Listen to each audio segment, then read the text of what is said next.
pense que ceux qui nous regardent, ils ont du mal à comprendre ce qui se passe dans cet hémicycle. Parce que la réalité, c'est que tout le monde est venu à la tribune. Dès la première phrase, tout le monde se met à bruisser. Bon. Tout le monde est venu à la tribune pour dire que c'était une maladie qui était terrible, qui pouvait entraîner et générer des souffrances insurmontables pour certaines, et qui pouvait aller jusqu'à une situation de véritable invalidité, notamment dans le rapport au travail.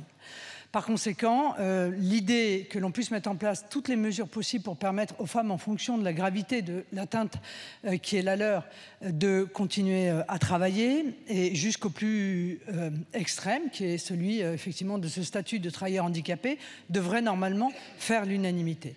Ce qui m'a beaucoup heurté, c'est quand j'ai entendu des gens dire à la tribune notamment, vous comprenez, on va les forcer à être travailleurs handicapés. Non, bien sûr que non. C'est évidemment une demande qui doit être faite par la femme qui considère que sa souffrance est telle qu'elle a une invalidité de manière permanente pour pouvoir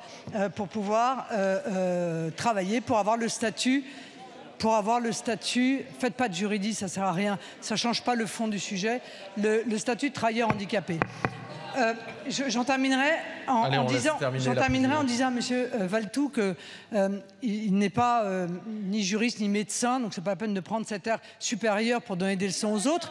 Et quant à Mme Josso, moi j'avoue que si l'endométriose pour vous, Mme Josso, consiste uniquement à avoir une parole réconfortante à l'égard des femmes, alors oui, évidemment, nous ne sommes pas du tout sur la même longueur d'onde, et je crois que vous n'avez pour le coup pas pris la mesure de la gravité des conséquences que peut avoir l'endométriose sur la vie quotidienne de millions de nos compatriotes.